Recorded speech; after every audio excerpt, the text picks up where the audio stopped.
नमस्कार दोस्तों, आज की कहानी है विदा किया है रिश्ता नहीं तोड़ा। आकाश, दोस्तों ने गोवा का प्रोग्राम बनाया है, तुम चल रहे हो? सूरज ने फोन पर कहा। यार, मेरी शादी को ज़्यादा टाइम नहीं हुआ है और तुमने यह तीसरा प्रोग्राम बना लिया। तुम लोग मेरा तलाक करवा कर मानोगे, आकाश ने हंसते हुए जवाब दिया। टीना दूर बैठी लैपटॉप पर अपना काम कर रही थी। टीना आकाश की लव मैरिज है और शादी को 6 महीने हुए हैं। हनीमून के बाद वो दोस्तों के साथ 2 बार ट्रिप पर जा चुका है। माता पिता की इकलौती संतान है तो लाड़ प्यार में कोई कुछ नहीं कहता। आकाश स्वभाव से जिद्दी और लापरवाह था। टीना बहुत सुलझी हुई पढ़ी लिखी समझदार लड़की थी।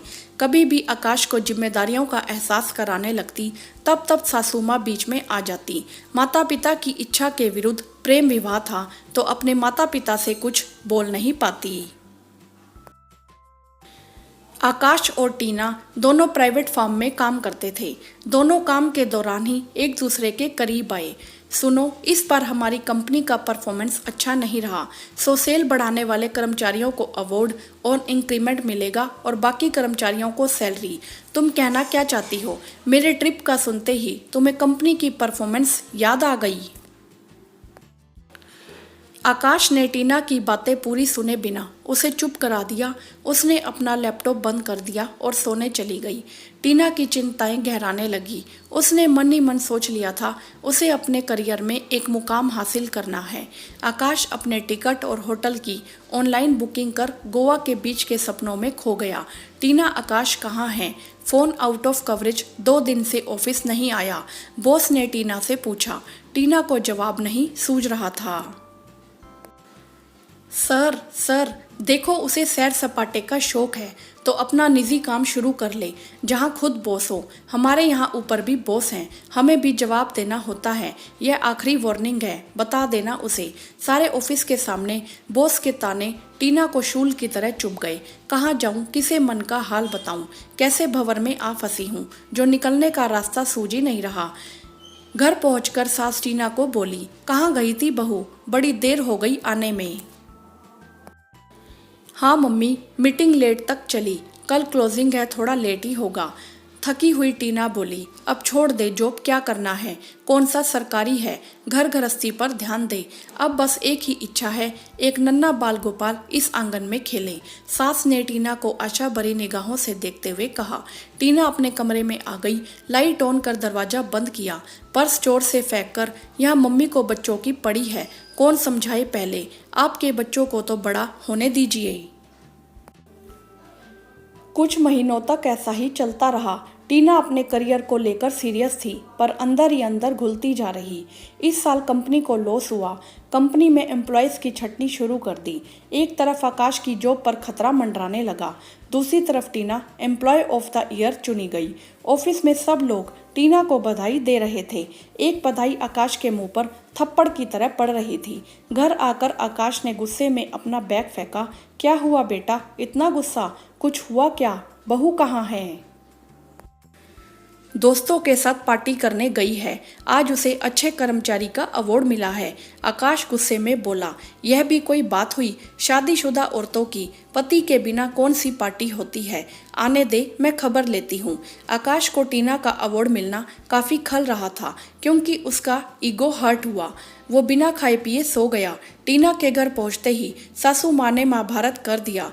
यह मैडम होटल का अच्छा और बढ़िया खाना खाकर दोस्तों के साथ मौज मस्ती करके आ रही है, उधर मेरा बेटा बिना खाए पिए सो गया। टीना ने कुछ नहीं बोला, चुपचाप फ्रेश होकर सोने चली गई। अगली सुबह टीना ऑफिस के लिए तैयार हो रही थी।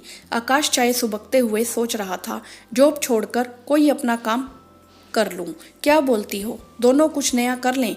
मैंने अभी तो ग्रो करना शुरू किया है, ऐसे टाइम पर जॉब छोड़ना समझदारी नहीं।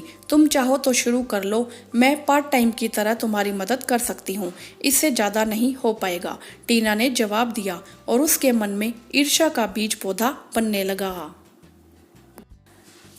आकाश का बर्ताव टीना के प्रति बिगड़ने लगा। अपनी मां के सपोर्ट से वह टीना को खरी खोटी सुनाने का कोई मौका नहीं छोड़ता। आखिर परेशान हो टीना ने पिता को फोन कर दिया। क्या बात है, आज मेरी बेटी को घर फोन करने की फुर्सत मिल गई। पिता ने टीना के साथ ठिठोली की। टीना कुछ बोल नहीं पाई, रोने लगी। टीना के पिता उसके ससुराल घबराए हुए पहुंचे। आकाश और टीना ने अपनी अपनी बात रखी। टीना के पिता ने सारी बात सुनकर, बेटी तू अपना सूटकेस लेकर आ, इतना सब कुछ हो गया, तूने तो हमें पराया ही कर दिया। हर बार बिजी हूँ, बहुत काम है, बोल, अपना दर्द छुपाती रही। ये क्या समधी जी, आप अपनी बेटी को समझाने की बजाय सिर पर चढ़ा रहे हैं। समझाना मुझे नहीं, आपको है। सर पर मैंने नहीं, आपने चढ़ाया है आकाश को। मेरी बेटी भी इकलौती है, उसने तो कभी अपनी जिम्मेदारियों से मुंह नहीं मोड़ा। अच्छी बहू बनकर दोनों घरों का मान सम्मान बनाए रखा। मैंने अपनी बेटी ब्याही है, बेची नहीं। उसे अकेला समझने की भूल मत करना।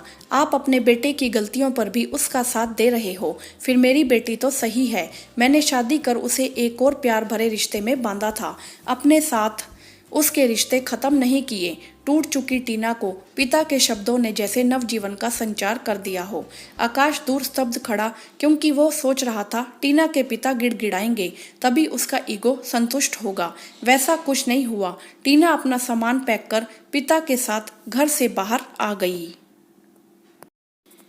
पिता ने डिक्की में बेटी का सूटकेस रखा, टीना को अंदर बिठाया, खुद बैठने लगे। जब आपका बेटा अपनी पत्नी को मान सम्मान देने और अपनी गलती सुधारने योग्य हो जाए, तब अपनी बहू को ले जाना। तब तक मैं अपनी बेटी को ले जा रहा हूँ। टीना के पिता ने हाथ जोड़े और अपनी गाड़ी में बिठा टीना को साथ ले गए।